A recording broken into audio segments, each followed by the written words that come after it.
What's up, y'all?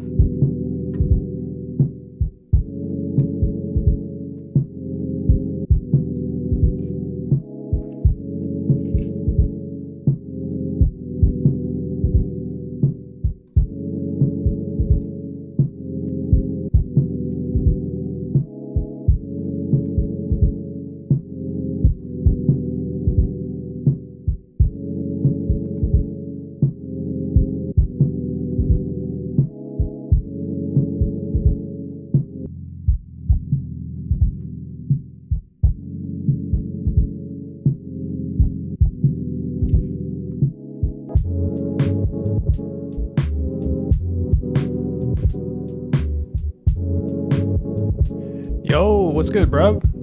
What's up? Not much over here. How's it going with you?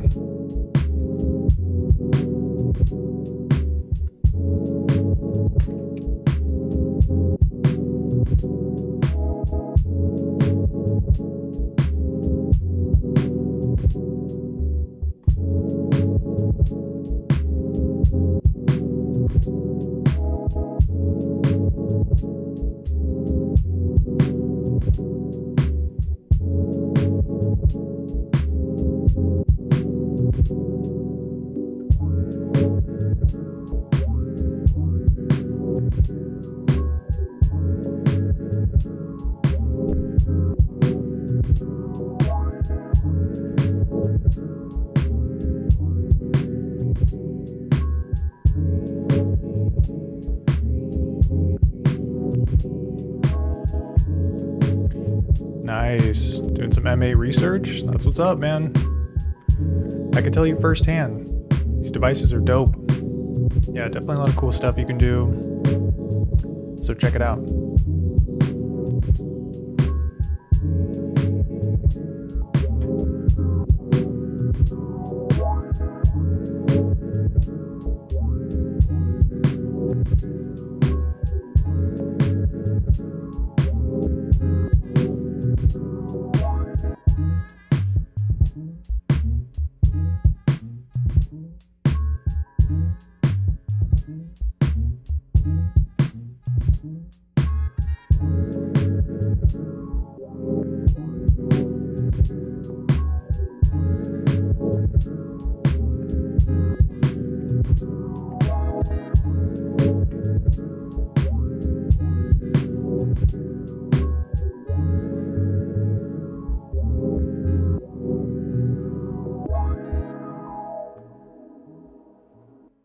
Nice. All right. Well, that was one beat on the Lofi12XT. That was actually the beat that I used for the video that I did, I think it was last week, about like filter envelopes and stuff. So definitely some cool modulation and other ways that you can affect the filter on this device. So pretty cool stuff. Check out the video if you're interested in learning how to do that. But yeah, let's listen to one more, or maybe I'll play something on the M8 and then we will get into making the beat. But yeah, what's good, bruv? Waiting for the next batch. Nice. Okay, cool. Yeah, man. Got an international M8 community. I'm sure there's a lot of other folks in the German and Polish speaking countries that need to know how it's done. So that sounds sick. All right. Oh yeah, so let me load up something on the M8 here. Let's see. I was working on something last night. Let me see how cool that sounds. Oh yeah, let me do the screen here. I think it was MLO6. We can play the sidechain one too.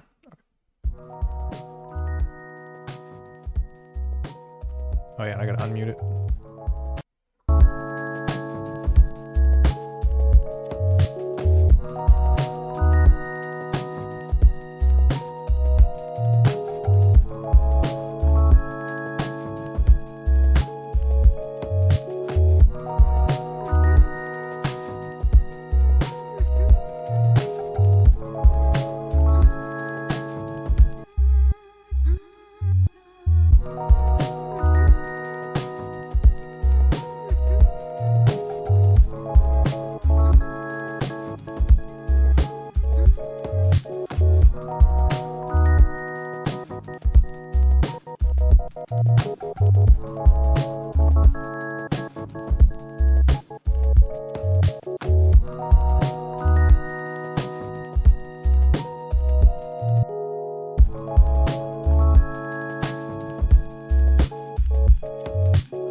Dude, hell yeah, bro.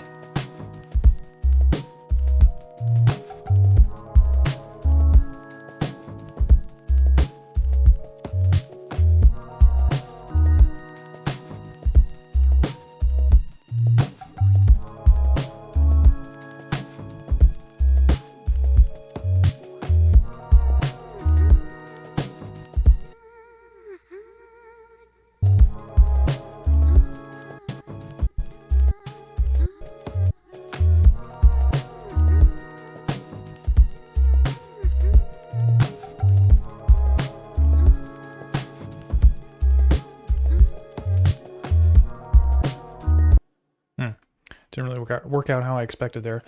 But yeah, appreciate that. What's good, bro? Yeah, definitely some vibes there.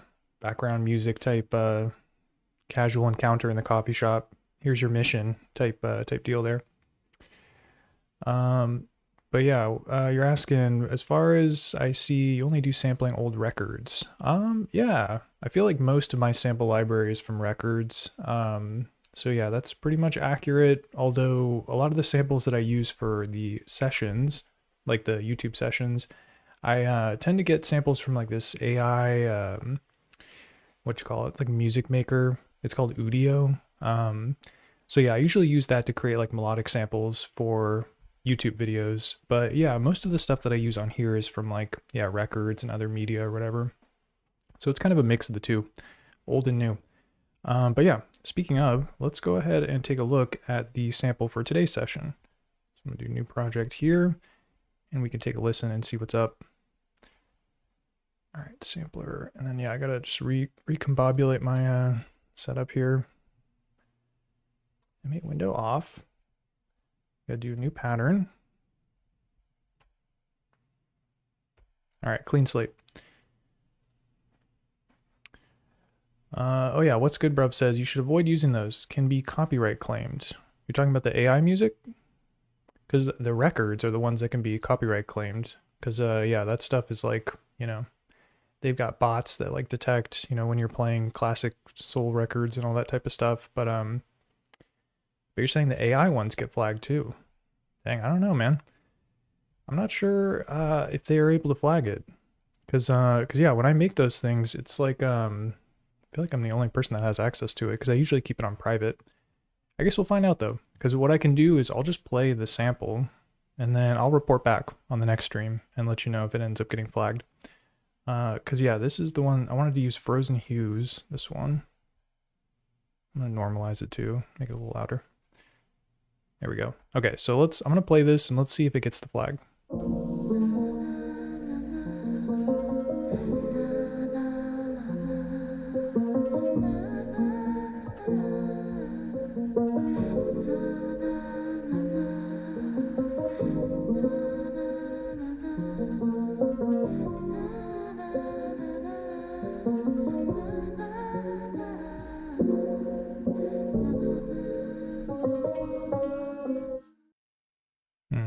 Okay, cool. So I played the whole thing, so we'll see, yeah, we'll see if it ends up getting flagged or claimed as copyright or whatever.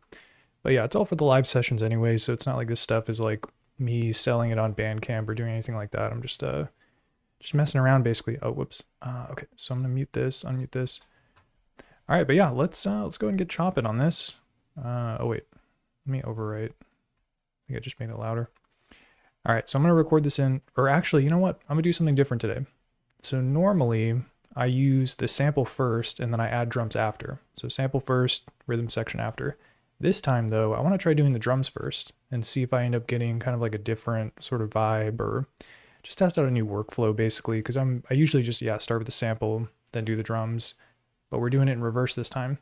So let's go ahead and get some drum sounds loaded in here. Sampler, what do we got here? Drums.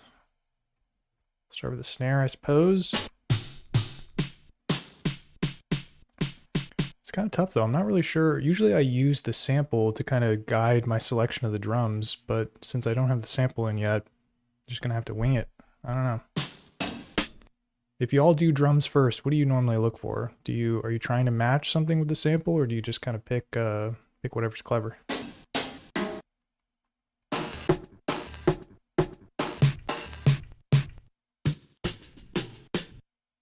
Yo, Strill Life, what's up, man? What's cracking? Welcome.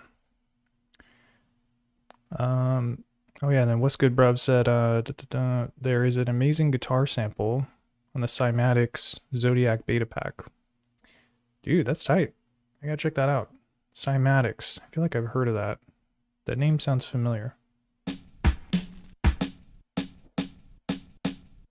Guess we'll do this snare. Okay, and then I don't need to do anything fancy with it. Just gotta record it in here.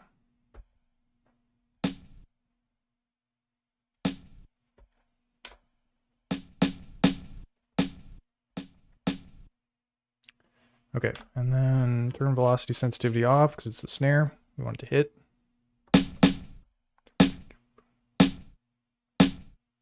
I was like, why is it playing so fast? So the tempo is 120. And then again, I don't know what the tempo of the sample is, so I guess I'll just bring it down to like 86 or something. Nice. Yeah, just pick out some drums that sound interesting. I could dig it. All right.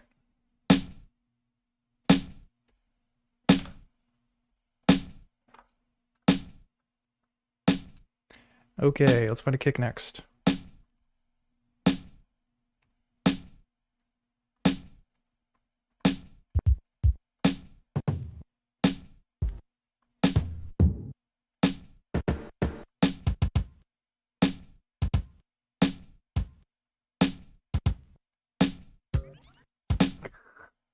Like, what is this? It's got this wing. I must have heard that on a record or something.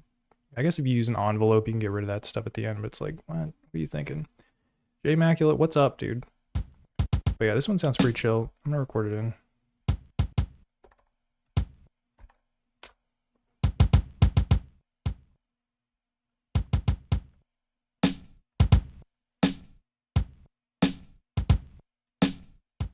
And I gotta adjust the end point here because I hear like kind of a something at the end.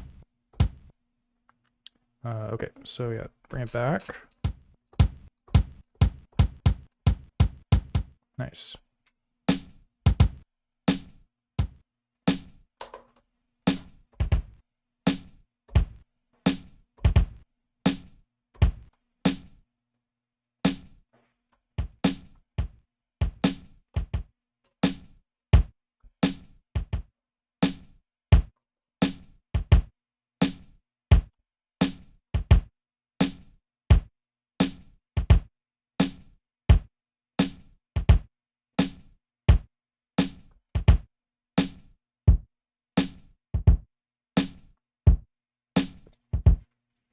Yeah, I don't want to get too into filtering because I feel like I'm gonna have to adjust it once I get the sample loaded in.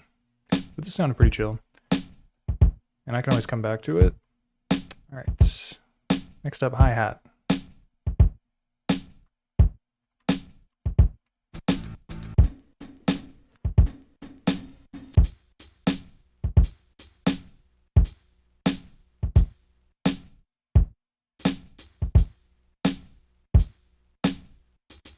Okay, let's try this one. It's quiet.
All right, so we got a basic rhythm section. Let's get this melodic sample in, and then I think I could probably vibe with the drums a little bit more if I can hear what's going on with the melodic part.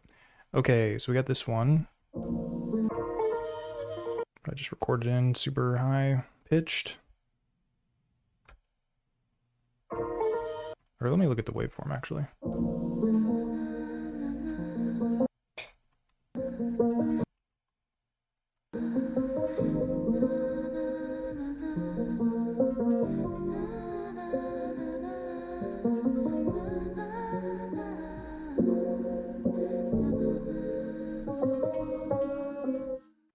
Yeah, maybe I don't even have to pitch it up.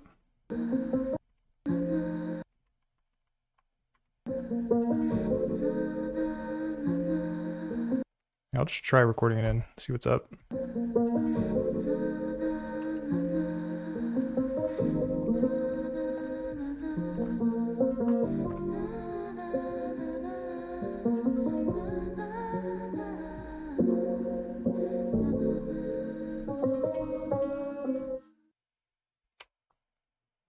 All right, what do we got here?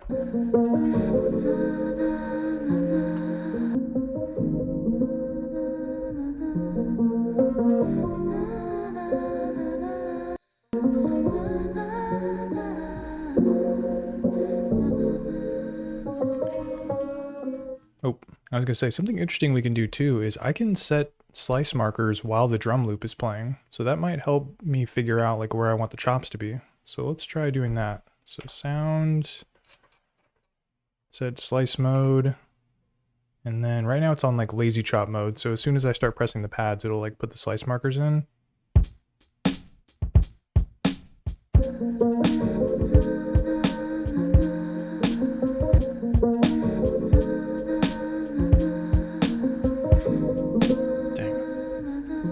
Actually kind of throwing me off. Maybe I'll try putting the slice markers in first, then we'll come back to the drums. Okay, so what the heck?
Dang. I kind of like having those drums there. It sort of makes it easier to conceptualize what you're doing with the slices. Holy crap. It's a whole new workflow for me. So yeah, I think I've got a better idea of what I want to do here. So let's set these all to a mute group.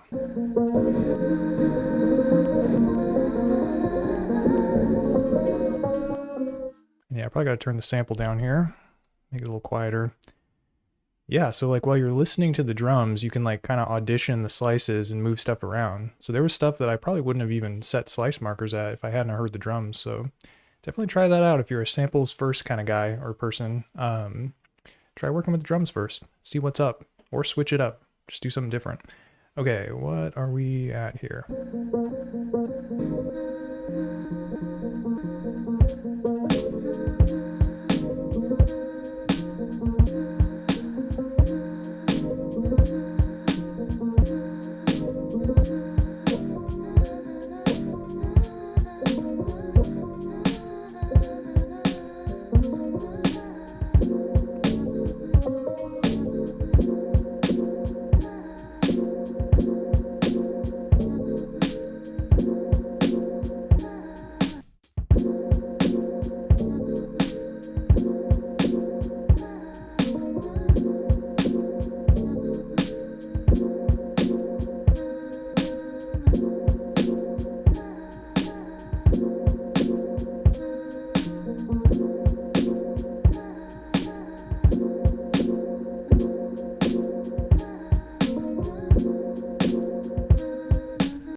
Maybe something like that.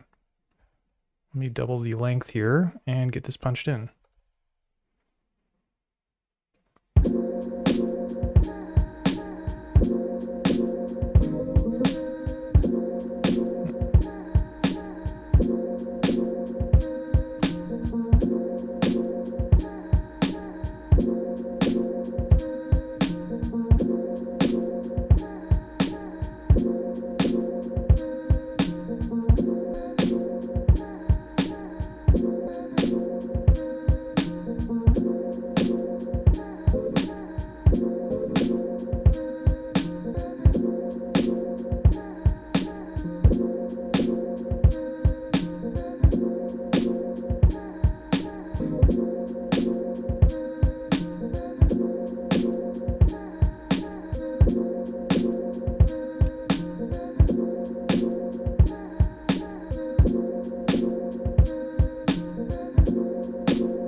All right, and you're probably thinking, okay, JMac, let's get a little busy here. You're putting a lot of chops in the mix.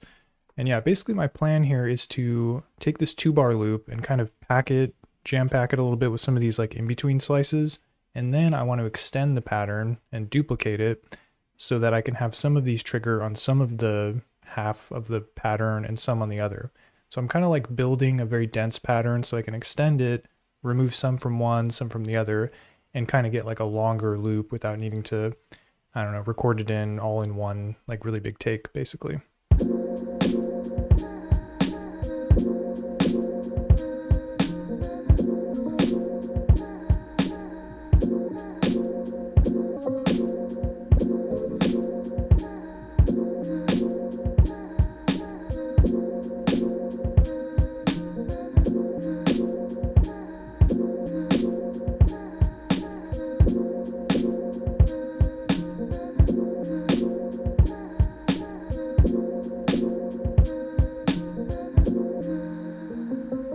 So we're sufficiently complex here. I'm going to go to the CFG page, right? So we've got length 32, 2 bars. I'm going to hold function, turn the knob. So now we're at 64. And so it basically cloned it. I should probably save too in case I messed something up here. But yeah, so now that I'm at this point, what I can do is remove like this so that it only plays in the second half that I copied it. And then I feel like I want to remove a couple others, but I'll just kind of feel it out.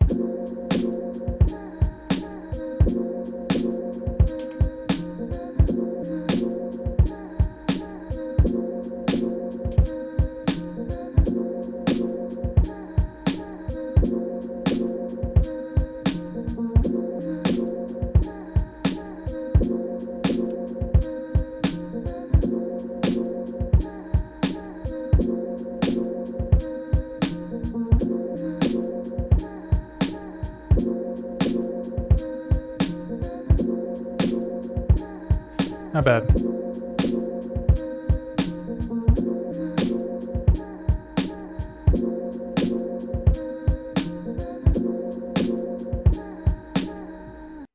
And I'll think about filtering the sample chops in a little bit. I want to get some other sounds in the mix before I start. Man, got something in my throat.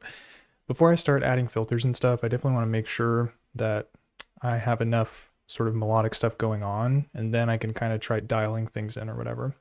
So yeah, I think next up I could probably do the bass line. So let's do that.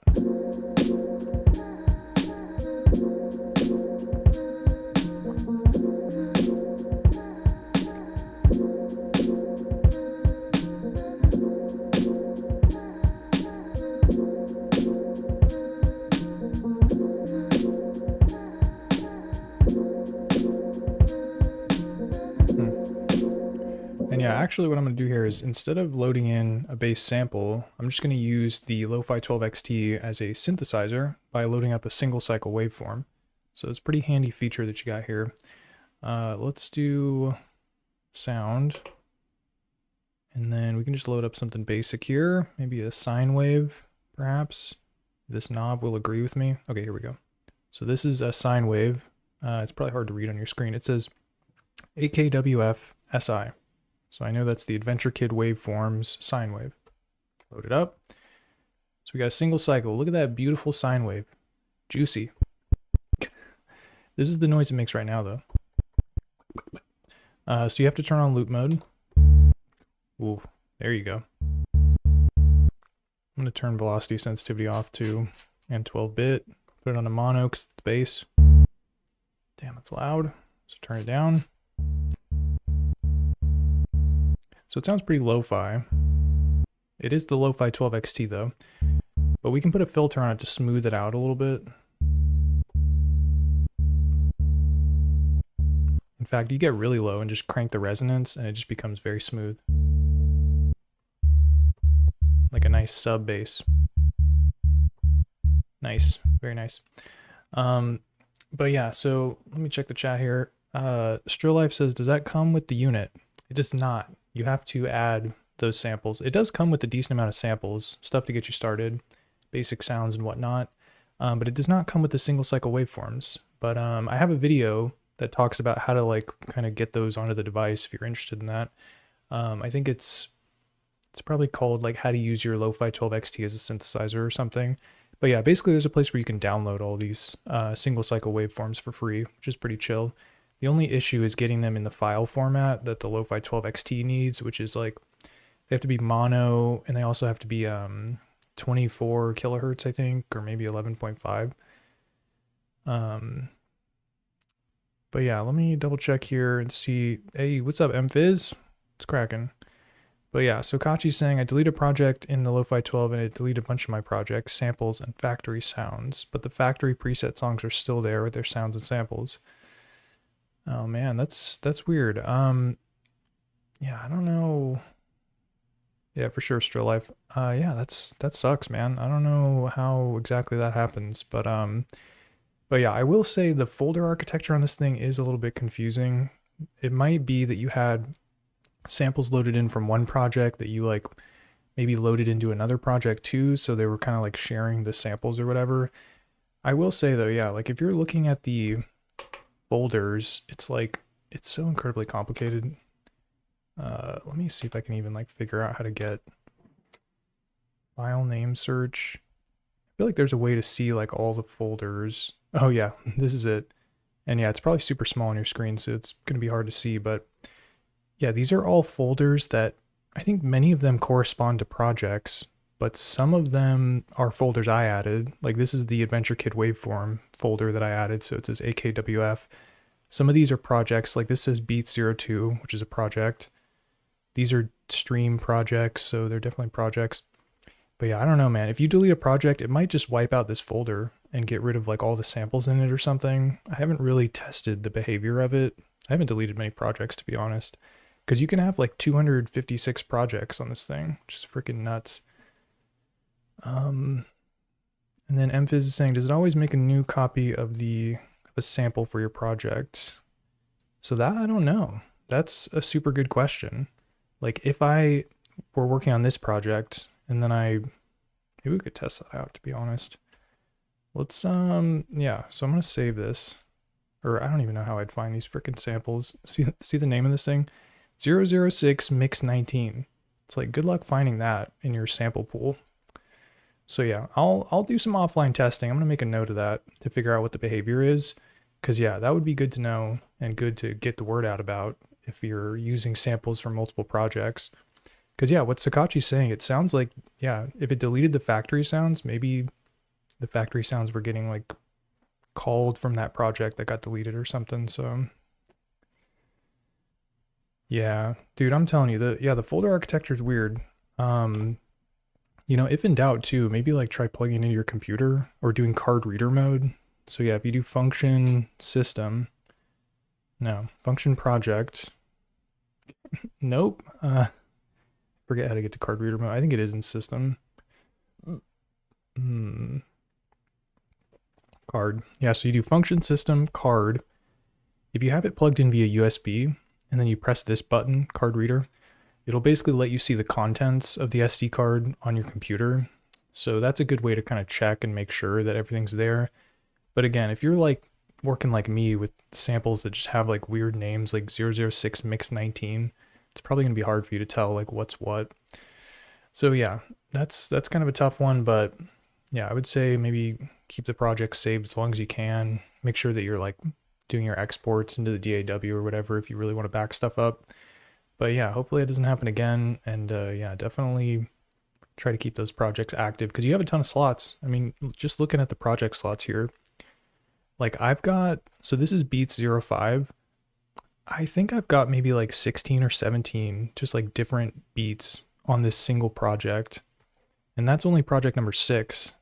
You can see there's 256 slots. I started working from the top too, just like saving stuff or whatever. So yeah, I've got a ton of stuff here as well. Some of these are just 1 beat per project. But yeah, like you can get a lot of mileage out of a single project is what I'm trying to say. So yeah, for this one, for instance, so I've got like this beat, I guess. I don't even know what this is. Got this beat.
Thanks. Some of these are hella loud. But yeah, you get the idea. This is all a single project, and I've just got like pages and pages of like these patterns. So yeah, all that to say, Sakachi, you can do a lot with just a single project. I know it kind of takes forever to load up, but yeah, definitely just jam pack it. Get as many beats as you can in a single project. Because the other cool thing about doing that is once you've got a project that's got enough songs on it, you could just use this thing for like a live set and not even ever have to load a new project because you've got so much material just on a single project. Like with this, I could plug this in and play beats for like 20 minutes probably, just like turning knobs and doing whatever. So yeah, one project can get you very far is basically all I'm trying to say here. Okay, what was I working on? Was it pattern 85? Yeah, this is it.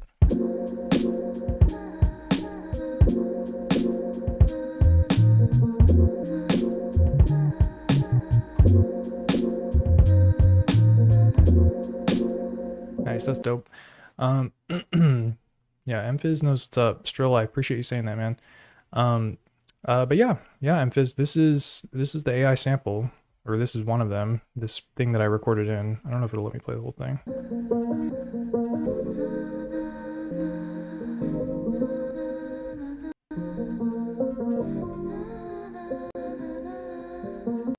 But yeah, I think the prompt for this one was like a song about cold hues or something. I can't even remember. But it turned out pretty sick. I mean, it creates very good female vocalist stuff. That's what I've discovered with the AI music, is that it can do, yeah, cool sort of da na na na na type stuff that I can't do. And then that's another good point too, Mfizz, is that if you're interested in using this sample, what I'm doing now with the live streams is I have them uploaded to my Patreon, which is not a paid one. It's like you do free membership. I don't have any paid tiers. So I'm plugging that. But yeah, if you check the link in the description, you can basically get access to the free Patreon where you can download this sample, the melodic one. And yeah, have fun with it too. You can chop it up and do whatever.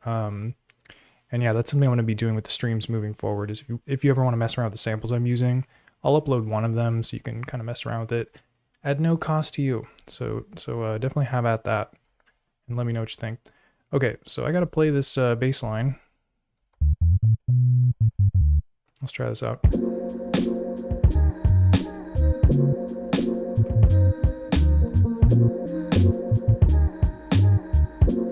going to take me a while to figure out. Dang. Yeah, good luck, Sakachi. Hope you find it, man. But yeah, Mfizz is saying, is there a donation option? I think there's not a donation option. I do have a sample pack on there too that is paid. So it's like it's a bunch of drum samples basically. If you did want to support me, you could buy that, but it's like $8, so it's kind of expensive. But you get a lot. There's a lot of samples in there. But again, I'm not trying to really profit or make money off this. I'm mostly just trying to make it so that people aren't like taking what I have and uploading it somewhere else. So that's why the paywall is on the main samples. But as far as the melodic ones, yeah, man, just have at it, download it, no donation necessary. That's the plan, at least, is to just share stuff that people can work on, get inspired by, or whatever.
All right, something like that, I guess.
All right, so just kind of jam that out. And then, yeah, I think the kick it's getting a little hard to hear.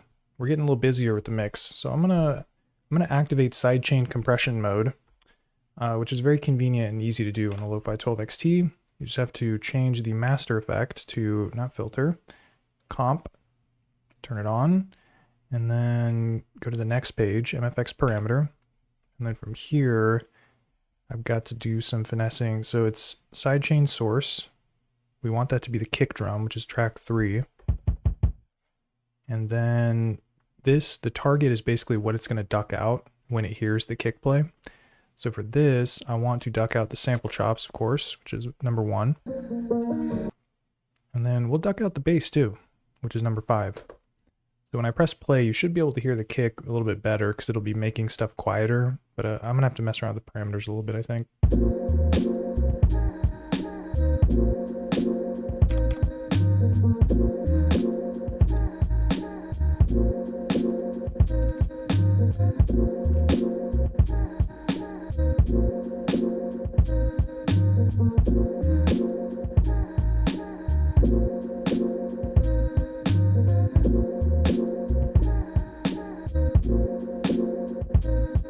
Oh yeah, that's very strong ducking.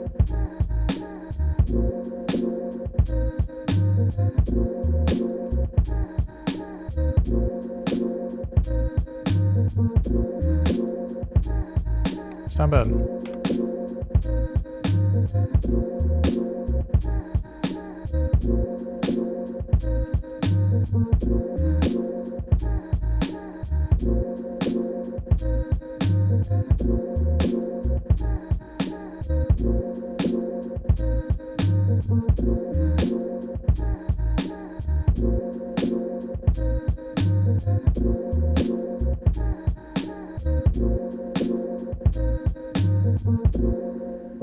And then yeah, there's the attack and release parameters, which is like how quickly the attack, I think, is like it can make it delay a little bit before it ducks the sound. And then the release would be like how long it takes to get back to the original volume that it was at before it got ducked. I usually don't mess around too much with these. It kind of sounds fine. I feel like the things that really determine whether or not it's going to duck it is the ratio and the threshold. The ratio is like very much making it quieter. And then the threshold is like how loud the sound has to be before it activates it or something. I don't know. I'm not really an expert on sidechain compression. I'm still learning. But it seems like this kind of makes the kick a little more prominent when you have the kick be the source and then you duck out the other stuff that's kind of busy. Oh, dude, MFizz. Man, I appreciate that. That's sick, man. I hope you have some fun with those. They're I will give you a word of caution though. I got them from like, I've recorded them from various places over the years, so they might sound like they've got a lot of sort of noise on them and stuff, but that's usually just like the record that I got them from had like other sounds on it or whatever. So yeah, man, definitely let me know how you get on with those. And I appreciate you supporting, man. Very much appreciated. I know I'm losing my voice here. Hey, what's up, B-Jammin'? It's cracking. But yeah, Still Life was saying, I always have trouble making my kick pop in the mix like I want. Should definitely test out some sidechain compression, man, because I think that's the way to sort of like keep the levels sort of correct, but then have the kick be the thing that you hear that's more prominent. So yeah, for example, I put it on the kick here, the sidechain. So, dude, heck yeah, that's what's up, MFizz. You're gonna like the kit then. But yeah, so I'm gonna play it and then I'll turn it off and turn it on. You can see if you can tell the difference.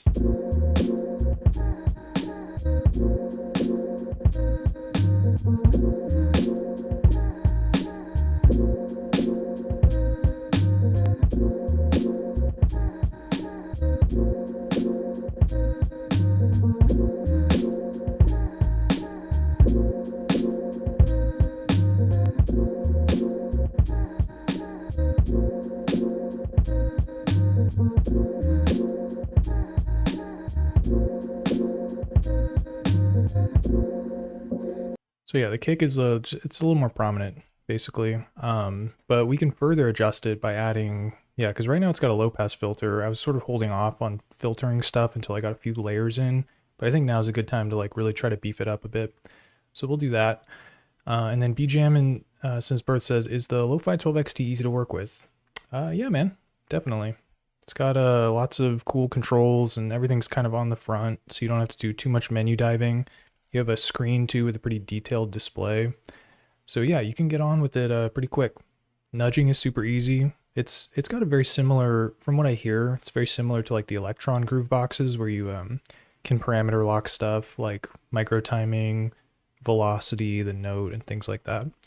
So it definitely has a little bit of Electron in its DNA, so to speak. Okay, but yeah, so for the kick, let's try to beef it up. So another thing you can do to make the kick like a lot louder is really crank the filter.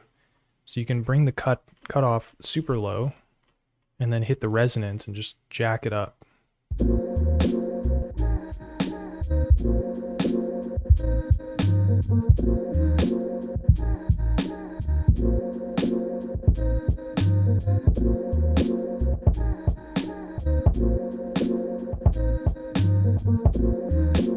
So right now it's just amplifying the higher frequencies.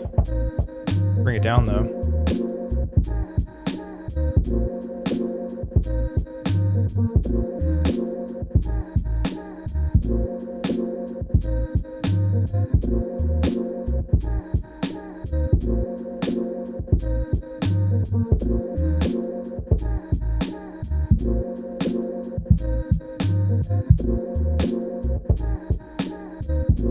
It is kind of hard though.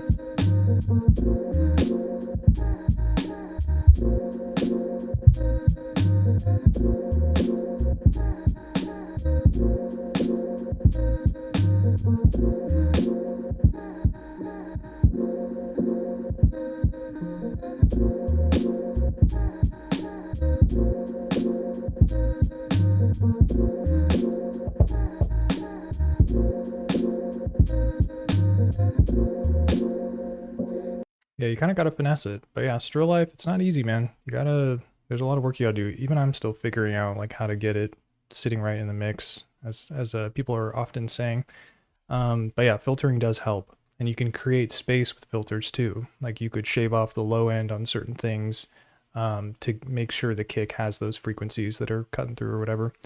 Okay, so we've got the bass line, sample chops, basic rhythm section. We need some more layers though, so let's keep shopping around.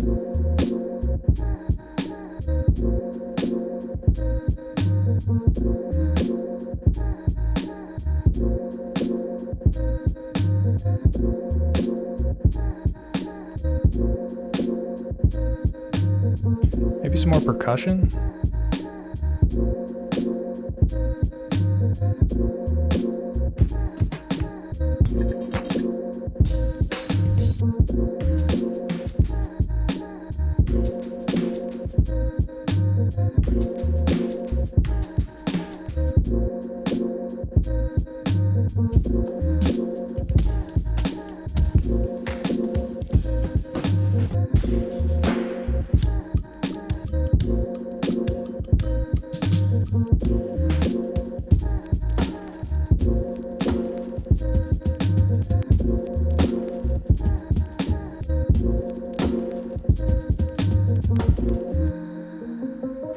Dang, this thing's got a nice like double hi-hat pattern. Dude, this is hella long. Did not expect it to be so many bars. Okay, so we'll record some of, we'll record some of this in. And then yeah, if I layer this with the one shots that I've already sequenced, I can probably get like a sick groove that's sort of building on the rhythm section that I already created. Okay, so yeah, I think I want to pitch this up too. Nice and fast. Maybe not that fast though. Should be good.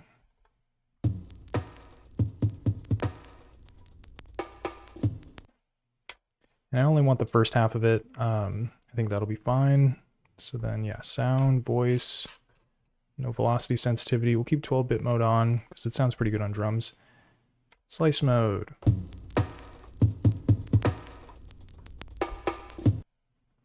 Let's see if I lazy chop that right.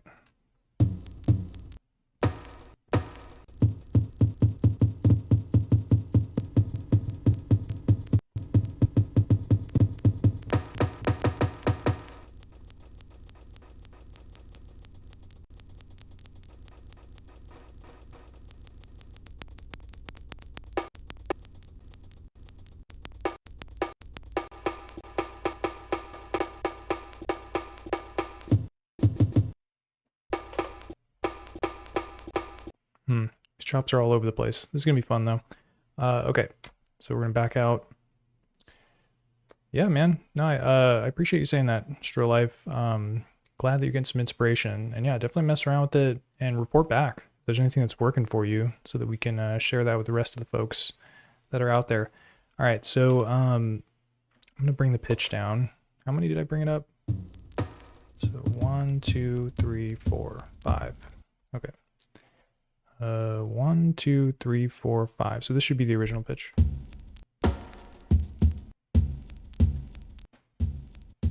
Yep, sounds like it. And then we'll do a choke group as well.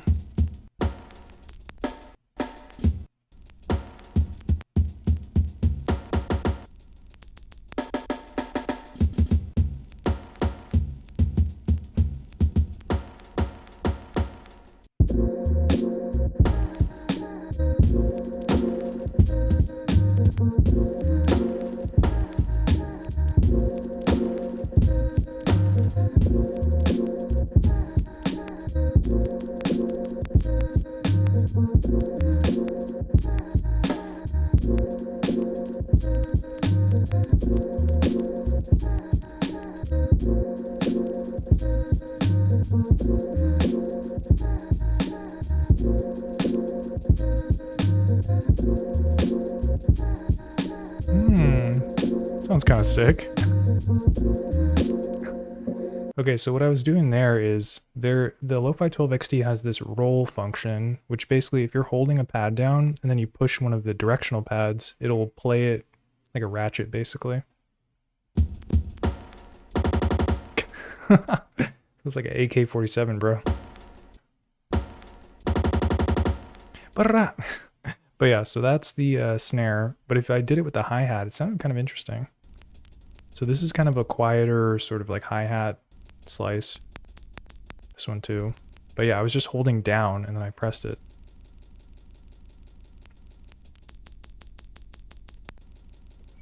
Sounds weird by itself, but when I was playing it with the pattern, it sounded interesting.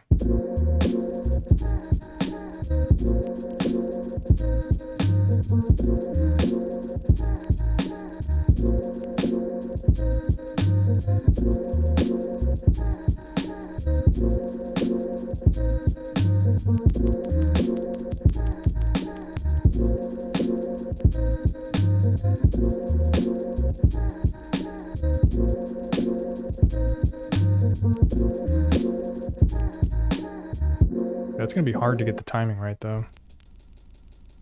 And I don't know what's going to happen when the pattern ends, like if it's going to record it through. I might have to, yeah, it's like, it's super quiet. Might have to turn it up a little bit, in fact.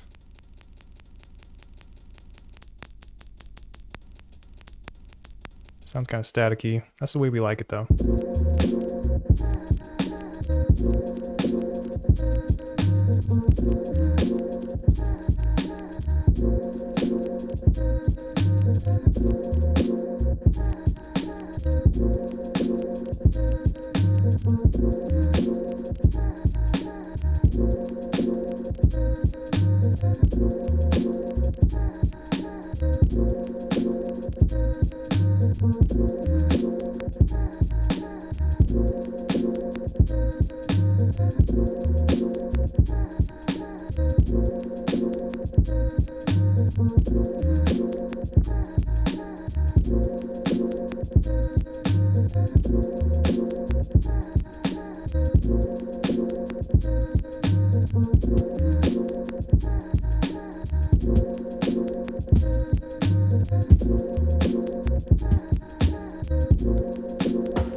Dude, hell yeah.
figure out if this kick slice is a little too much. I think I can find a way to work it in there. But yeah, that's kind of the workflow in terms of starting with the one shots and then taking a sliced break and kind of piecing it in. So you get a little bit of the rhythm from the original break or from the break that you were sampling, but you still get to keep your sort of like control of the one shots and that sort of thing. So yeah, this snare here sounds pretty good layered, and then just working with the kick drums. But yeah, so Kachi's saying, do you have the Roland P6? What do you think of that sampler? So I do have the Roland P6. It's pretty sick, man. Check it out. Here's evidence that I have the Roland P6. This is, look, I got it all waifu'd out too on the back, dude. Got the ladies, dude. What's up, girls? And then on the side here, right? So it's custom, bro. But yeah, this thing's pretty sick, man. I like it with regards to the different sampling rates that you can add. So you can get different sort of sounds by making things even more or less lo-fi. It's a little bit limiting with regards to the amount of time you can sample, but it's not that bad, really. If you're doing mono in one of the lower settings, you can get like 20 seconds or something pretty decent. So that's not too bad. The only thing that's kind of a bummer on it is the slicing. You can't set custom slice markers like you can on a device like this or like many samplers, really. You can only do like the auto chops. So you're kind of stuck with whatever it's giving you in terms of the equal number of slices where it's just setting them apart or whatever. So that's a little tough, man. But other than that, you can play stuff chromatically super easy. It's got that keyboard, so you can really get up and down on the octaves and whatever.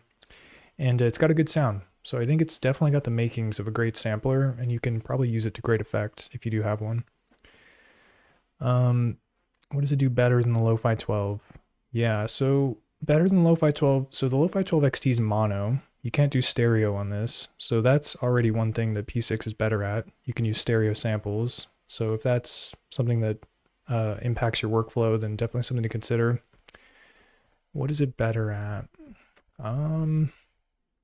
Probably that and the effects too. The multi-effects are way better on the P6 than on this thing. This thing does have a lot of effects. You've got, whatever, there's probably 20 insert effects. Auto wah, chorus, phaser, overdrive, crusher, etc. But yeah, really the P6... something in my throat. Yeah, really the P6, oof. It has the SP404 kind of effects, so the stuff that you would expect there, like the isolator, vinyl simulator, cassette simulator, stuff like that. This thing, it doesn't really have good multi-effects, to be honest with you. Like, they're definitely workable. The crusher's nice. I do like the crusher a lot. And yeah, some of these other effects are cool too. Like I use auto wah sometimes as well. But yeah, it definitely does not have the same caliber of effects that Roland has put into the P6. So those are things that it does better, I think, is yeah, multi-effects and then stereo samples. That's probably it, really. But yeah, BJM is saying P6 sound great. I like the sound of the 12, but the P6 is better. Yeah, I think it does have a better sound. You have better sound shaping options for sure. This one, yeah, mono 24 kilohertz, but with the P6, you get a little bit more variety in terms of the sound quality. Yeah, like MFizz is saying, the effects on here are like, yeah, it's nothing to write home about, that's for sure. Not like what Roland has done with the SP series and the P6 by extension. And then Still Life is saying you can use pans on export on the lo-fi to give some stereo separation. Yeah, there's like, you can modulate the pan. So that's one way to do it. And it does have stereo outs. So there's definitely 2 channels that it's sending out. It's just when you're recording stuff in, it can only be mono. So yeah, you do have to kind of use tricky sort of workarounds if you want to create stereo width. It's not too complicated. The delay send too has like a ping pong setting that you can use as well. There might even be an effect for stereoizing samples too. I think this is something that you can use too, the stereo maximizer. I think that's what the S stands for. Or maybe not, I don't know. Don't quote me on that, but I will look into it. But yeah, there's ways to get stereo out of this, even though it's a mono sampler. It's basically the long and short of it. All right, where were we at here?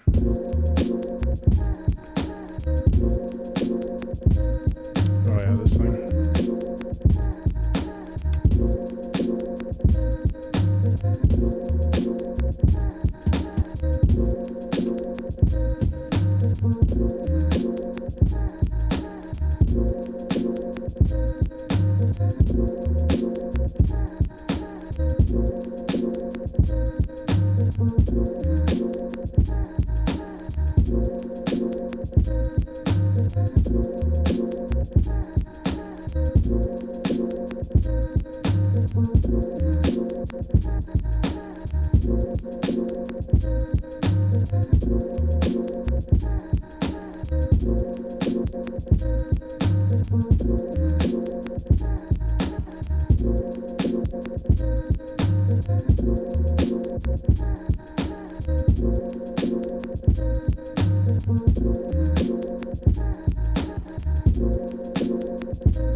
Nice. Okay, just messing around with the filter there. But yeah, we need some more layers. What else we got? We did some percussion. Got 2 more tracks that are open. Maybe I'll put some, let's try to find something.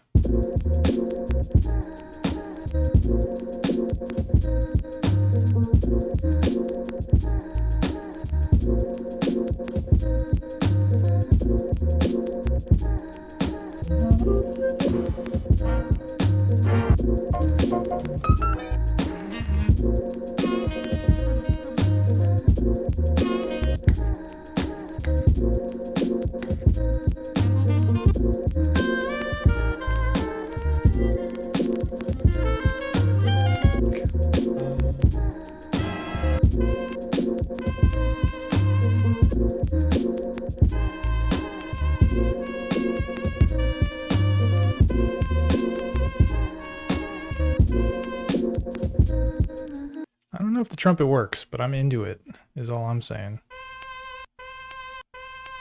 Might be able to play like a simple riff using chromatic mode. We'll try it out. That's what we're here to do. We're here to experiment.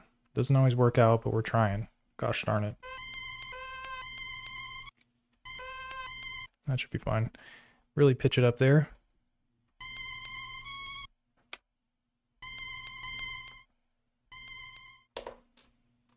Bring it down 12. Yeah, I don't want that thing at the end too, so we're going to trim that off. Sounds all right. It's a little quiet though.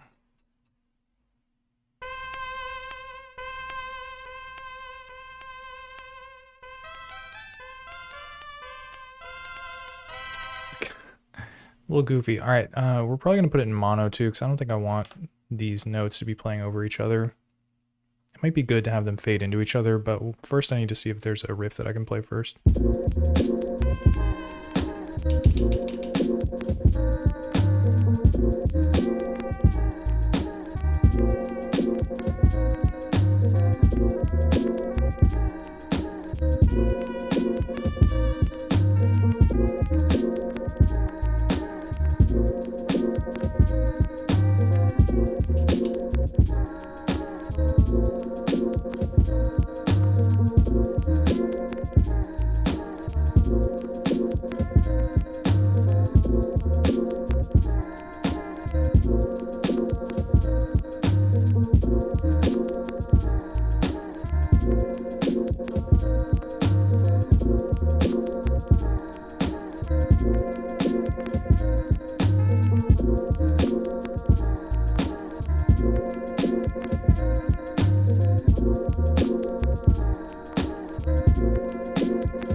All right, let me save this before I screw it up here. This note sounds kind of sick. Not that, this note.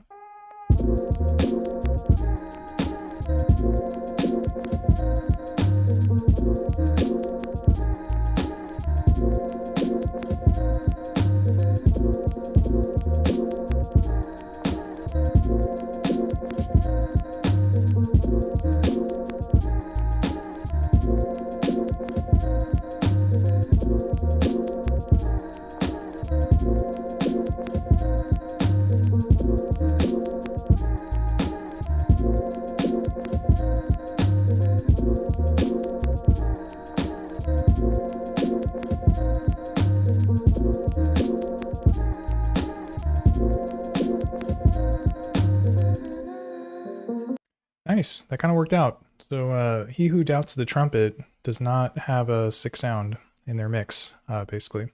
So yeah, hit it with the band pass to get it a little bit lower in the mix, and then Yeah, it's not a bad layer. Definitely blends in well, which sounds cool.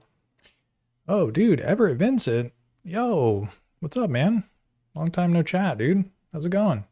This message is so lo-fi I had to blow it off like a NES cartridge. Oh, you know we're bringing the lo-fi heat when it comes to the Lofi12XT. We're putting the lo-fi in the mix. Dude, it's been a while. Yeah, man. Still jamming out on the Lofi 12XT? How's that working out for you?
Yo, this guitar sample though. Could probably play something chromatically with that too. But let me check up on the chat here. Yeah, dude. Ooh, new filter. Interesting. You found a new filter. I want to know more. Let me know what's up. That sounds sick. But yeah, Sakachi's saying Sonicware should make a Lo-Fi 6 XT. Dude, they did make that other Lo-Fi 6. I never got my hands on it, but it looked like a pretty lo-fi box. I don't know, it seemed pretty dope. Yeah, lo-fi, lower sample rate is always welcome when it comes to the lo-fi genre.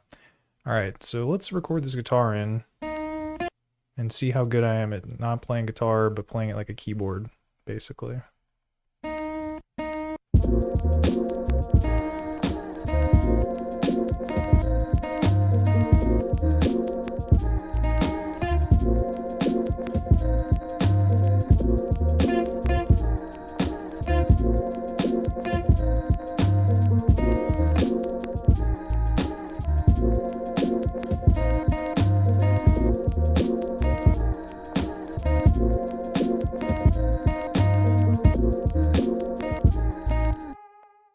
I think I can make it work.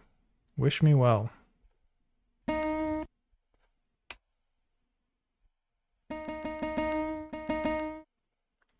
turn 12-bit mode off because I don't want that on my melodics.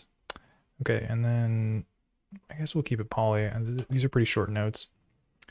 But yeah, Everett Vincent says, used an old amateur radio transmitter, pulled the signal before it went into the RF amplifier, sent that to a receiver in the same room, and recorded the audio on an old tube shortwave receiver. Dude, that sounds sick. That sounds like the kind of jankery that I would get into. Dude, that's awesome. Yeah, that probably makes the sound crazy. Gives it like some unique texture, I bet. Dude, I want to hear that. You gotta make some music and upload it that sounds like that so I can hear it. Sounds dope, dude. All right, so we got this guitar here. Gotta turn it down though.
Yeah, appreciate you stopping by, Amphis. Catch you later.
So kind of a simple riff there.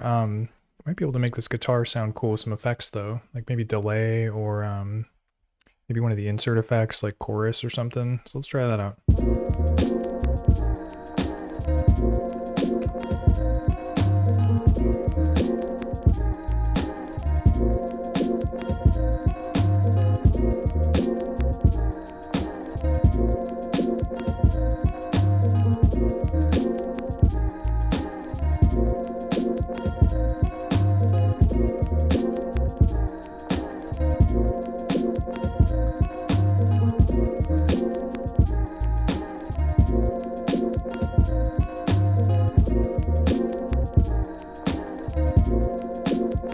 That's kind of dope.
And this delay is going to be hard to dial in because I already recorded the sequence. I'm going to have to do it again.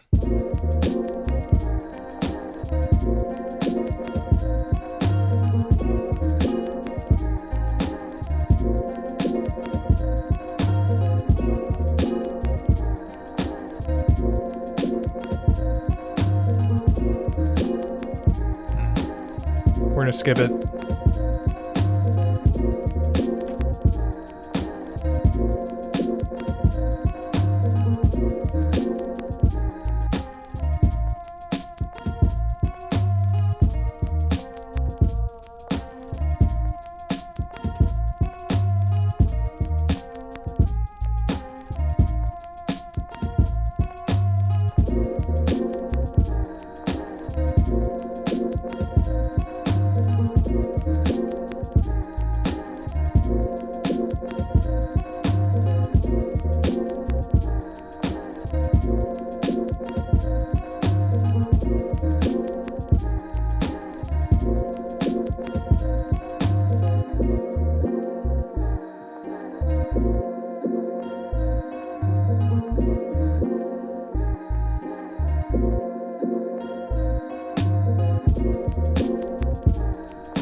All right, so I saved that pattern, and I'm going to save a copy of it. So that's, well, here, let me name it actually, before we get too deep into this.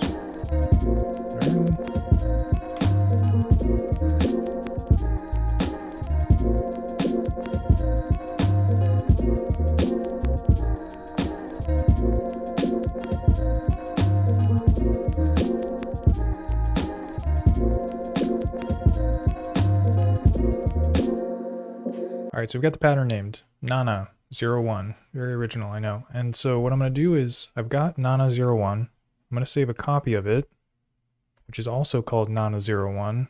But here's what we're going to do. We're going to rename it Nana02. And then for this one, I'm going to do like, I'm going to try messing around with some alternate sample chops and see if I can get like maybe a different groove going. And with that, I'm going to mute some of the extra layers that I've added, just so it doesn't kind of like clash or distract me at all when it comes to doing some alternate sample chops. So yeah, this is the guitar, this is the trumpet or horn, and then I think that's good. Maybe I can mute the bass too.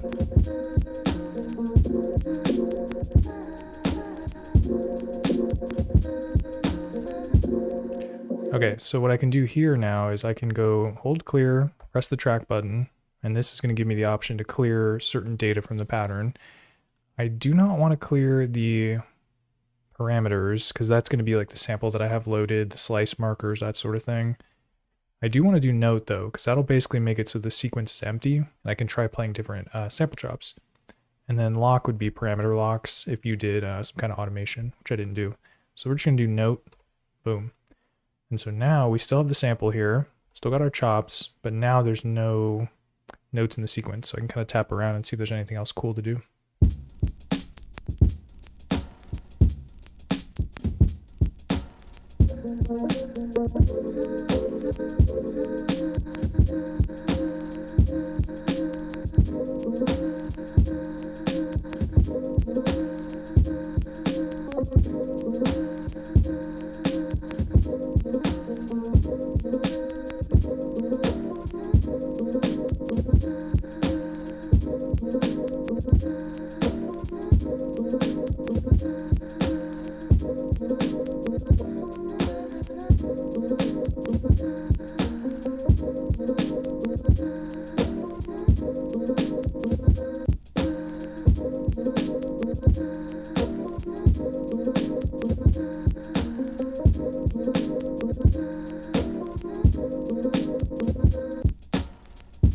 I think that's 2 bars.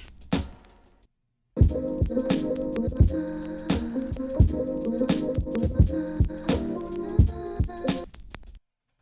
try and record that in.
Nice. So we got a different 4-bar loop going, which is pretty chill. So I'm going to save that.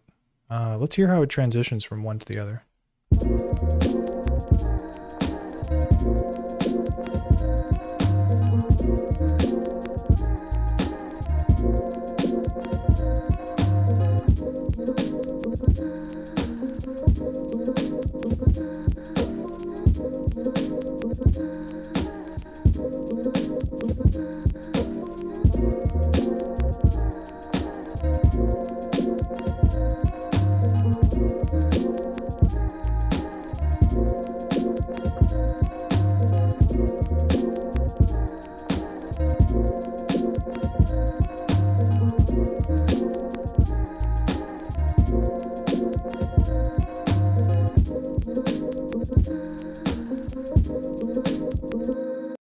Cool. So it seems to transition pretty well, which is great.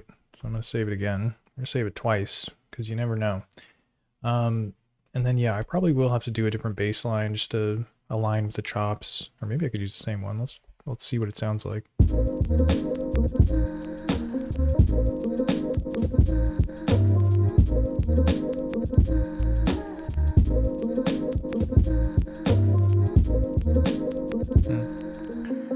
I shouldn't be lazy, so I'll redo the bass line.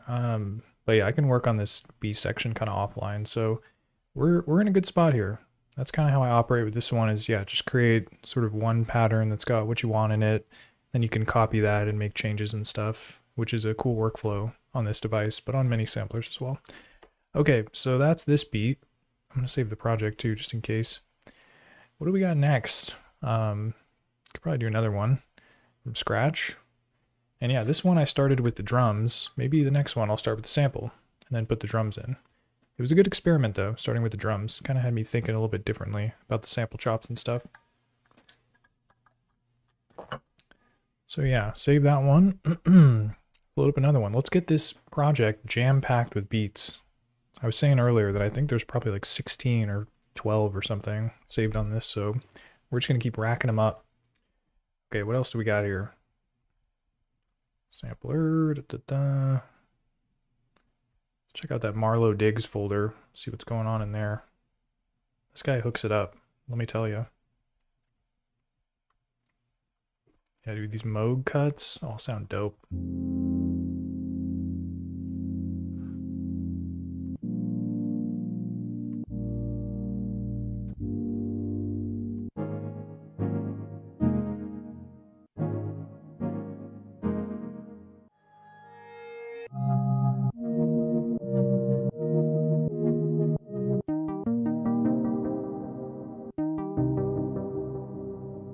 Sounds very inspirational.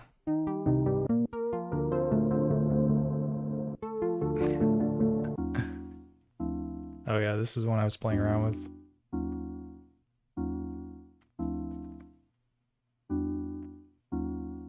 Actually, yeah, I'll show you what I did with this one, because I was working with this the other day, and I think it turned out pretty sick. It was an M8 project. I think it's this one, in fact.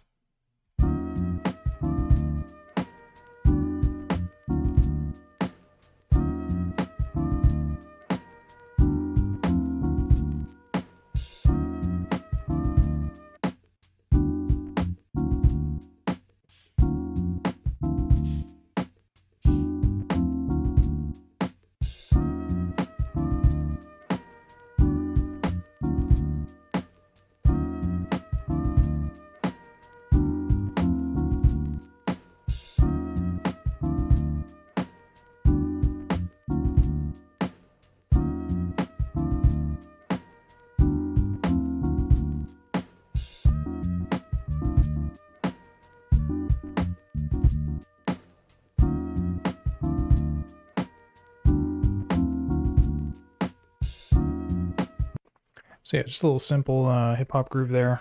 Gotta mess around the levels on that flute though. It was coming in hot, it's a little loud. But yeah, so we'll go back to shopping around. New project. What else do we got though? Just listen to that.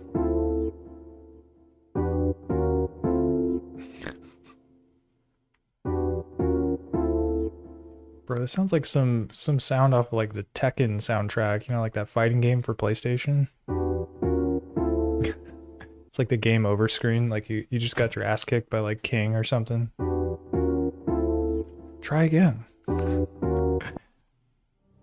Let's mess around with it. I think this will be fun.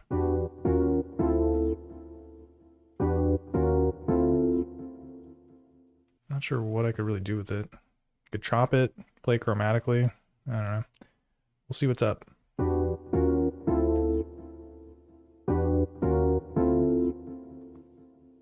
Both sound the same, so I'll just record the first one, I guess.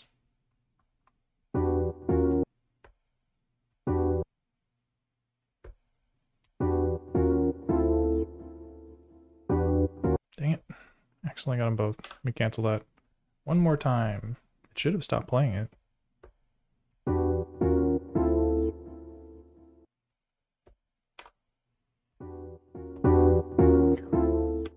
loud. And then yeah, I guess I'll slice it. The only problem though is if I slice it, it's going to be hard to play chromatically. I might just end up using one of the notes and play it pitched up and down. But yeah, we'll get to that in a second.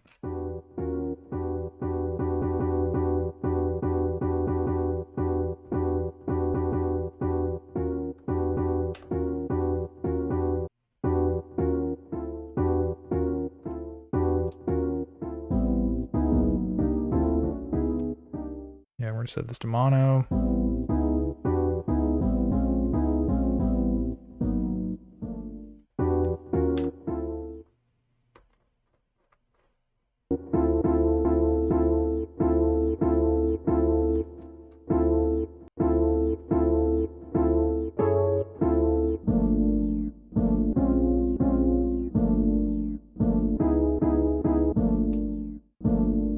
Kind of sounds like a house song or beat or something.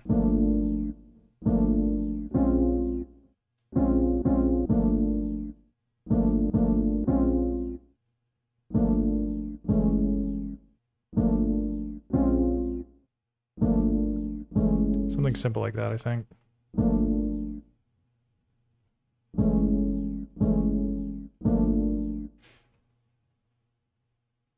And then next page.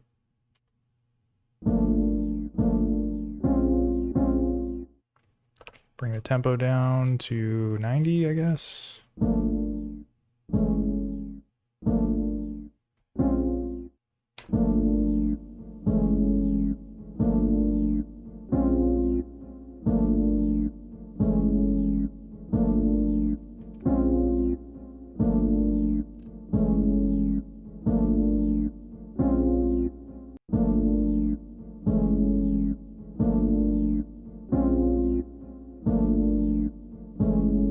All right, let's get some drums in here.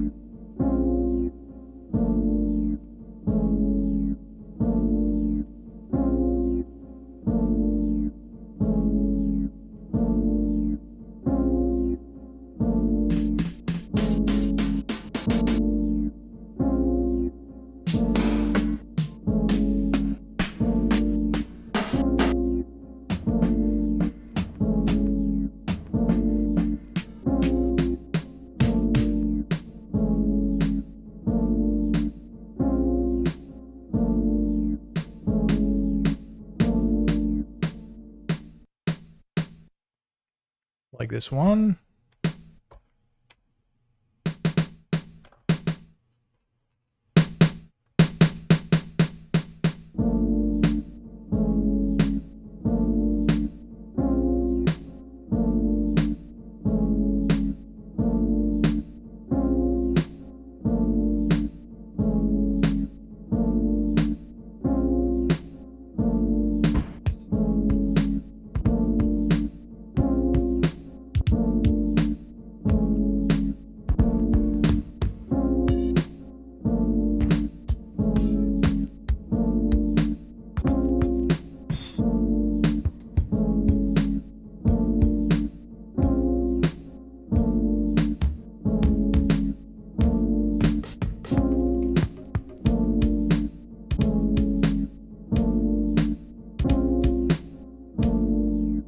Probably gonna need to hit this one with the filter, but we'll get it recorded in first.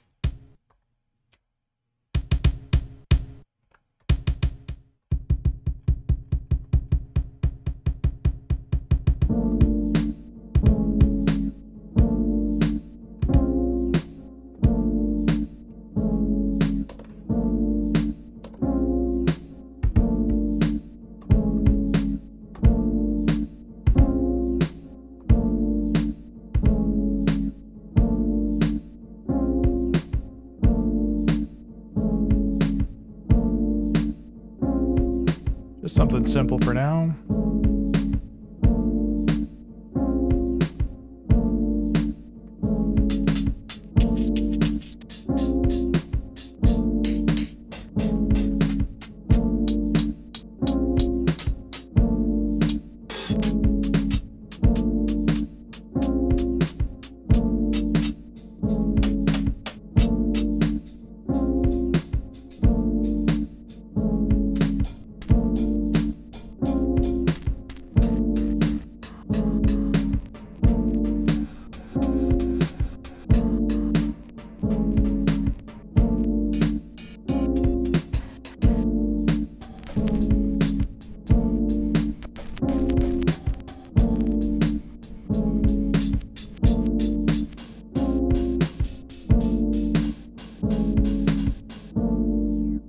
one's a little noisy, but I think with a filter, or not filter, with an envelope, we could probably trim off some of that.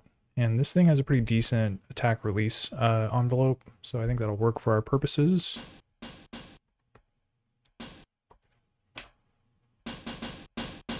Nice and loud.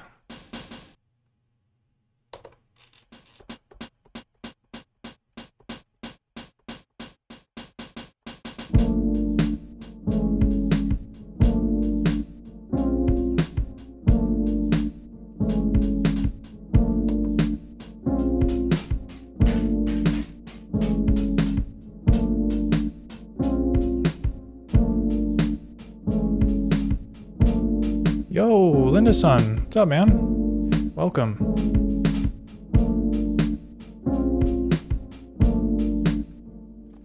All right, I lied. We can do better with the hi-hat. Let's keep shopping around.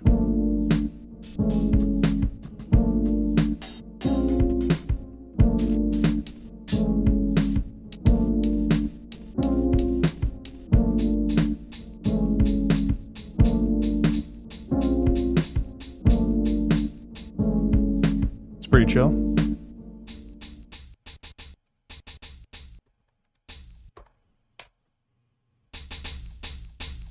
Oof, it's got some noise on it. I like it.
Hit it with that crusher though.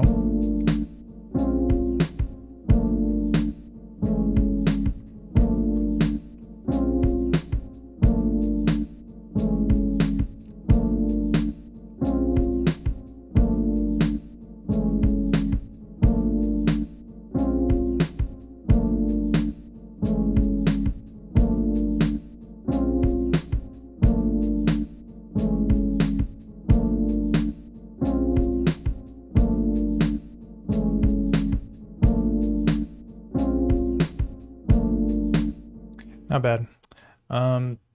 Yeah, so, oh yeah, missed the first beat. Yeah, that one turned out pretty sick. And then Strolive is asking, are these tracks pretty much the same BPM? So the first one I think was 86. This one's 90. Let's double check though. Look at how easy it is. And in fact, if you missed the first beat, here it is.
But yeah, to answer your question, Straw Life, so yeah, this one's 86 and the other one is 90. So it's a little bit faster.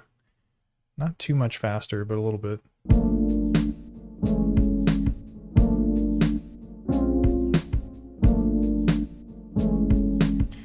But yeah, now that we've got the basic rhythm section, let me try to play something cooler here.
Not a bad vibe there.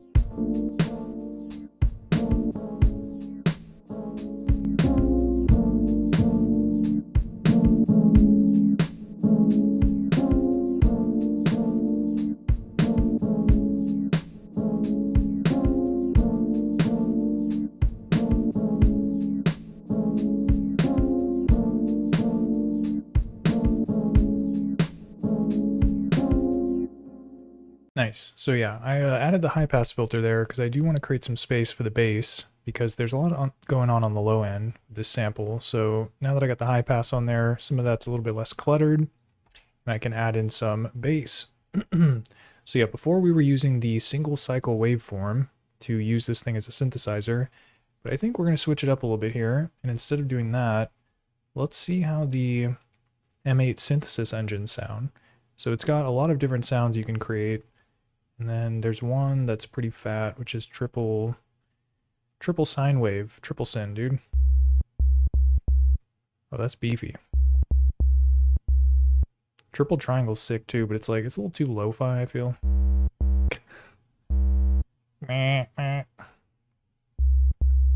Dude, that triple sine though, oof, smooth. Dude, Wurzel, what's up, man? Dude, it's been a long time. How's it going? It's nice to see you. Straw Life says, I can never get a punch in on the first take. Jay makes it look easy. Yeah, man, you gotta, yeah, normally when I get stuff in, I'm definitely like kind of tapping it out and sort of grooving, and then I have to like very dexterously, I don't know if that's the right word, but it's tough. You have to kind of like press the record button while you're still in the mode, basically. But it helps to practice first. So definitely tapping stuff out can get you there. But yeah, let's record this macro syn, triple sine wave. Let's get into the mix here. Should be long enough for our purposes. Wow, look at that. Look at how beautiful that waveform is. It's just got all the right dimensions. Dude, it just looks so freaking stacked. I bet if I zoomed in on it, you could see the... There you go. Look at that. Sine wave. It's like what sine wave looks like on a Super Nintendo. All right, we're going to zoom out. And then here I'm going to put the filter on. Whoa. Gotta make sure this thing's right. Turn the volume down. Yeah, velocity sensitivity off. We don't need that. 12-bit mode off. We also don't need that. And we're going to put it in mono. I got to mess around with the envelope too because I want to be able to release it pretty consistently. So we're going to tighten that up. Turn the volume back up. I mean, it sounds pretty similar to that other bass, but again, kind of just trying something different here. Even with the low pass off, it sounds pretty good. Nice sub bass. Okay, either way, let's see what we can play here.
That sounds pretty dope. Let's see if I can remember how to play that.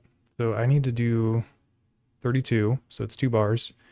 And then, yeah, I think we're good. And then I'm just going to keep playing it over and over again until I feel like I've got the rhythm of it. And then I'm going to press the record button.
Not too bad.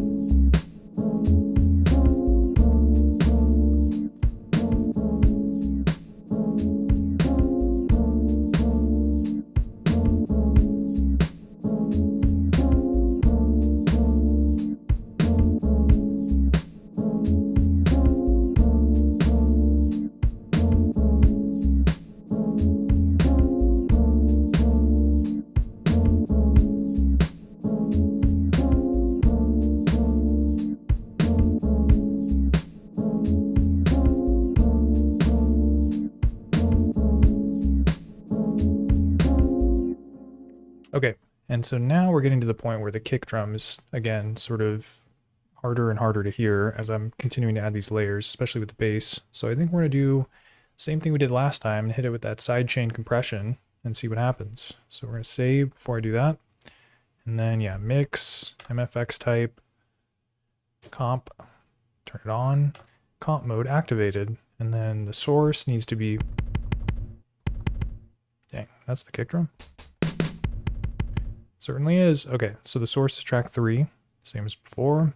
And then the target, oh, whoops, it's going to be number 1, the synth melodic thing. And then it's going to be number 5 as well, which is the bass.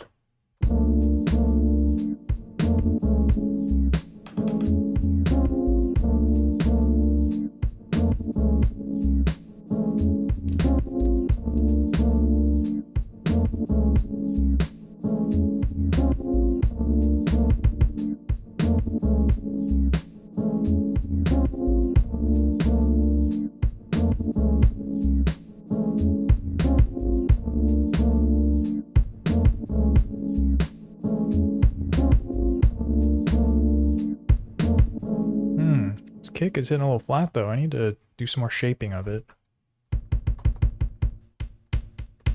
Yeah, it's got a lot on the high end. So we definitely need to hit it with the filter. Come on. Turn, I say.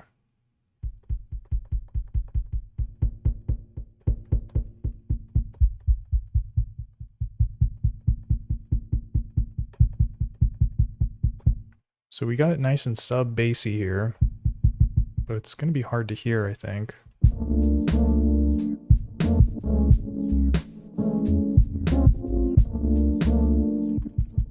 Yeah, not really into that sound. I gotta keep shaping it. This is what Still Life was talking about earlier, so it's hard to get the kick sounding just right. You gotta do a lot of fiddling. But I guess that's what I get for using these wonky samples. Maybe I'll try an insert effect on this one. I'm curious what Crusher will do.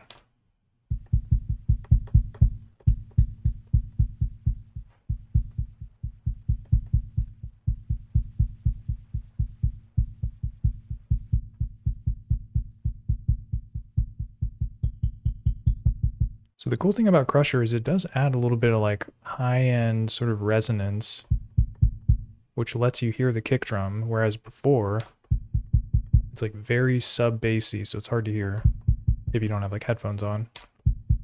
This at least gives you a little bit more to recognize it.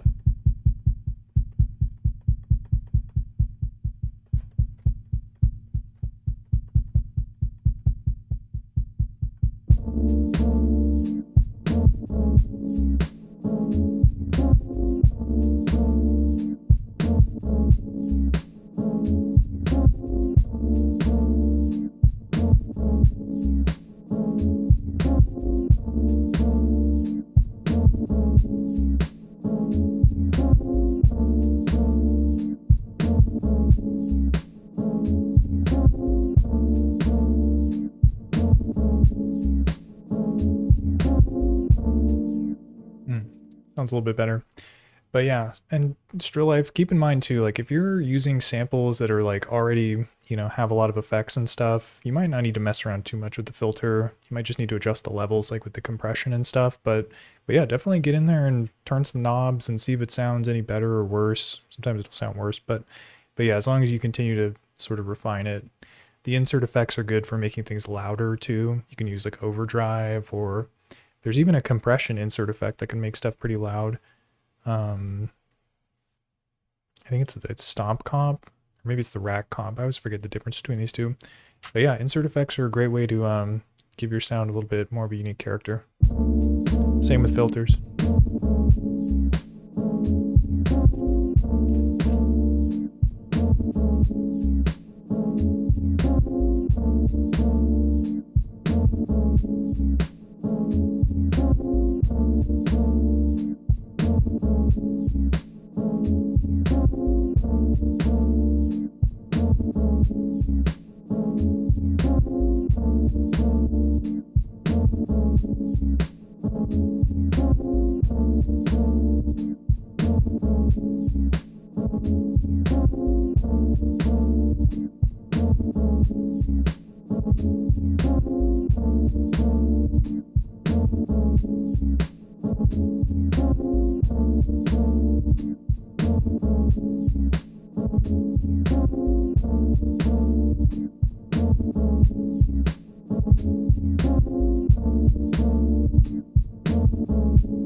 Alright, what else can we add here? Wow, wow, wow.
Like this road sample. Let's see what we can do here. Oh, that's long. It's already kind of lo-fi too, and I'm into that.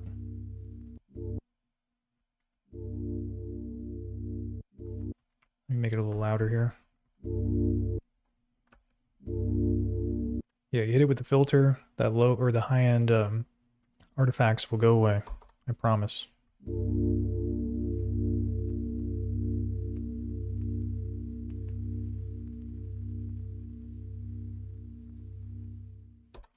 Some nice noise on there. Kind of sounded like it was from vinyl.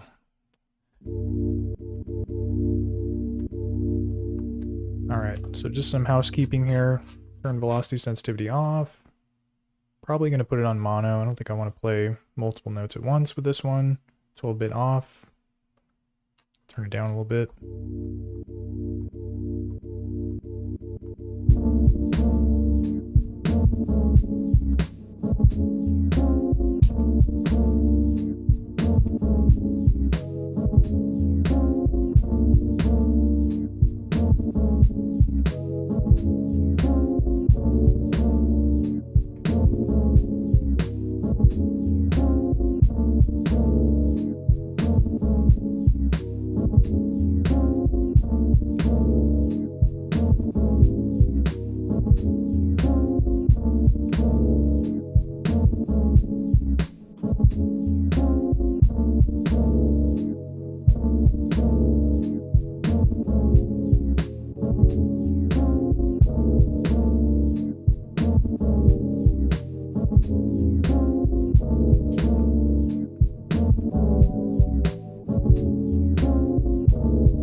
So that's a nice layer.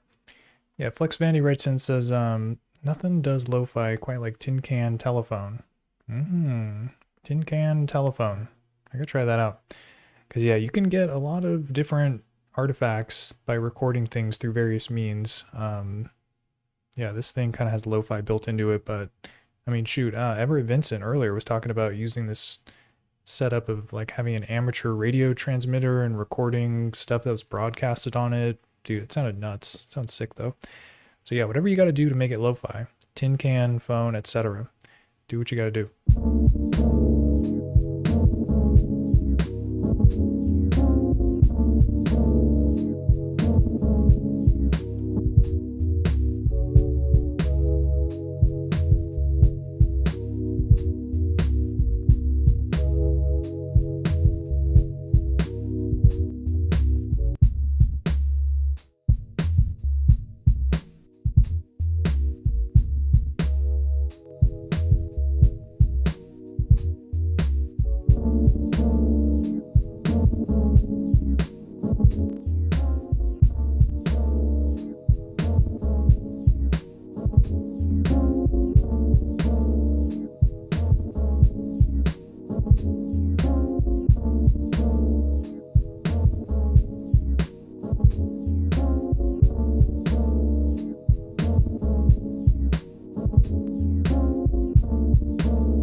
All right, so yeah, just trying to declutter some of the frequencies there. I feel like there was some kind of distortion in the low end, so I messed around with the filter on the main sort of melodic section here. Basically, I brought the resonance down a bit so it's less loud on the low end. Okay, so we got 2 more slots. What's next?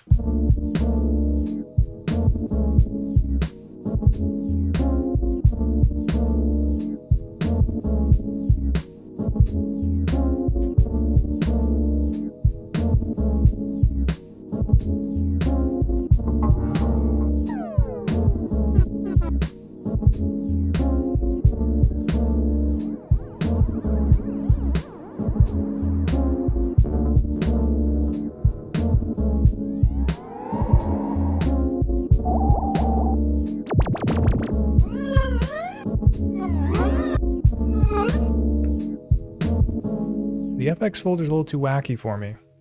Not sure if there's something in there. Maybe the horns?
Sounds kind of crazy, but I'm going to try it out. See if we can get it to work.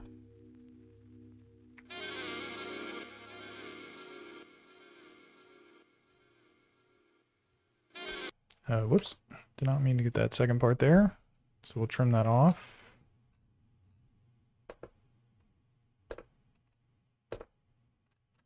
Nice.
just trying to find some other percussion here, kind of jazz it up.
Alright, I think that pitch will work.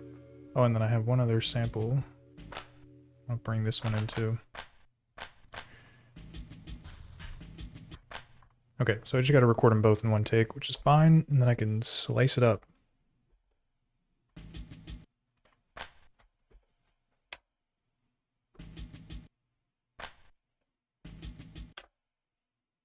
So set it to slice mode. We'll keep 12-bit on, velocity off.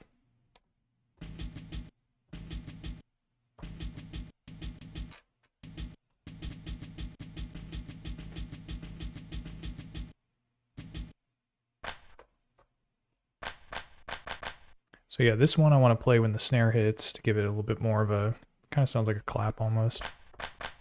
And then these two, those will be good to just like kind of pepper in to accent the hi-hat a little bit. Okay. And then I could set them to a choker, but I don't even think that's necessary. I feel like they could just play. Maybe I should do the shakers on a choke. This one's fine though.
what the shaker sounds like with a little delay on it.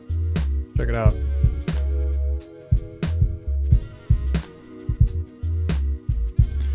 Delay, where you at? Did I miss it? Oh, there it is. In delay.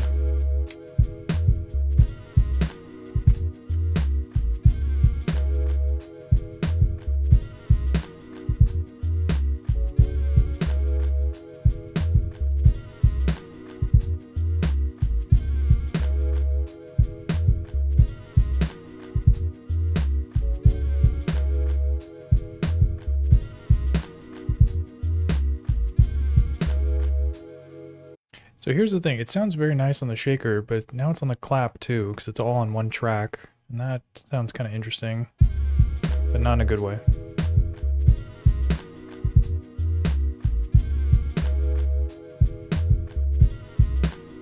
Might have to just lose the clap. Here, let me see if I can, let's see if JMaculate can parameter lock his way out of this pickle. So I'm going to save it, so I've got a backup in case I need to go back. Alright, so I need these claps to not have the delay on them. And the way that I'm going to do that is by parameter locking the balance to be 0 for those steps. And what that's going to do is it's just going to make it so that the delay send is basically 0. I think this will work. Let's try it out though. So yeah, hold the step down, turn the knob that you want to parameter lock. 0, 0. Alright, let's hear if we can hear these claps ring out.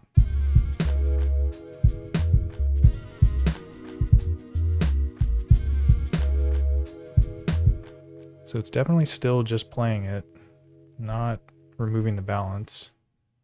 Maybe balance 0 doesn't work the way I think it does. Let me try and just test it out here.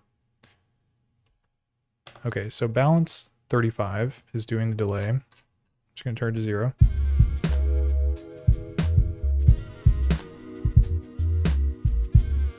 So 0 does behave the way I thought it did, which is that it removes it.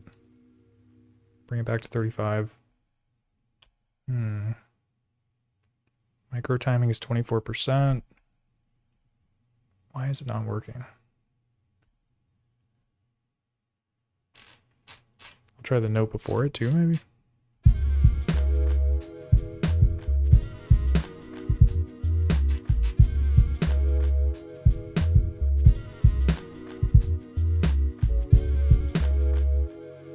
Bizarre. If I do it on the step after, it works.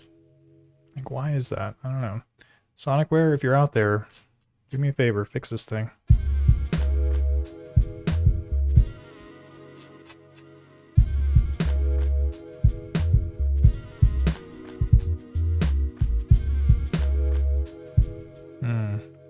So it's not doing it for this one though. You gotta make kind of a parameter lock sandwich. So let me try doing it here too. No, it didn't do it. It's definitely working for this one though.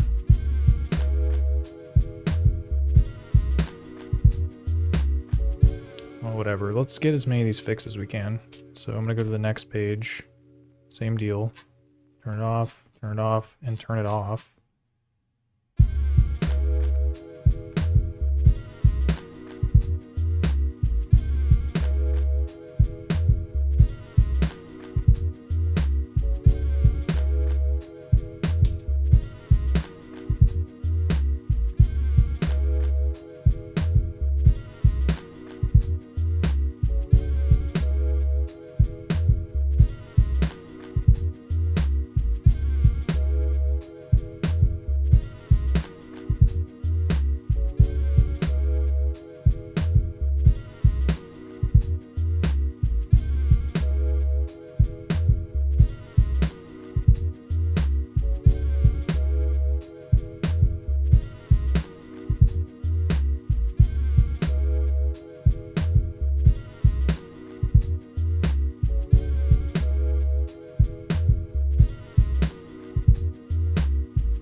All right, so I kind of want to spice this horn up a little bit.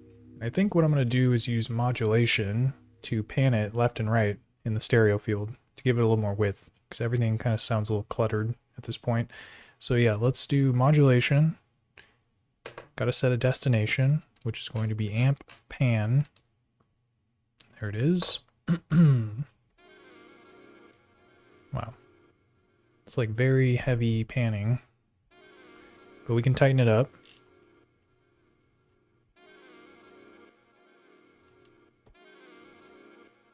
So it's a little more subtle.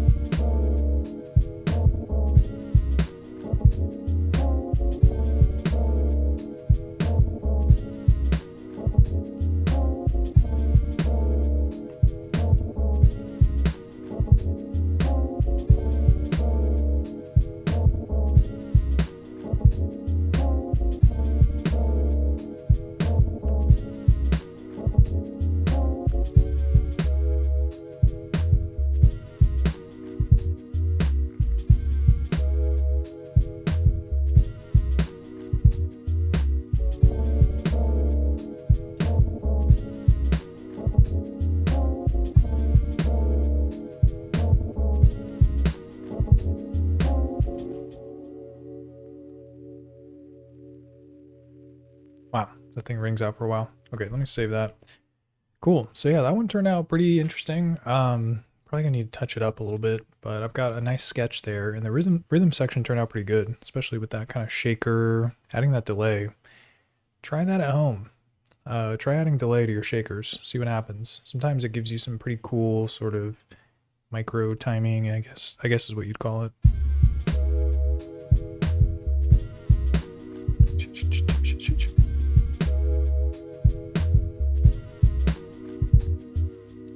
So yeah, that's pretty good.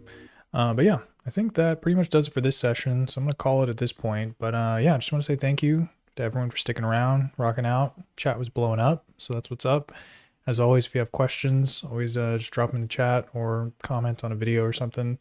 And yeah, video tomorrow is going to be about the Dirty Wave M8. So be sure to check that out if you're interested. It's going to be about sidechain on this device, which is pretty simple. You just have to use the trig envelope, so it'll be a quick one. But yeah, hope to catch you on that one. Hope to catch you on the next one, next stream. But until then, peace.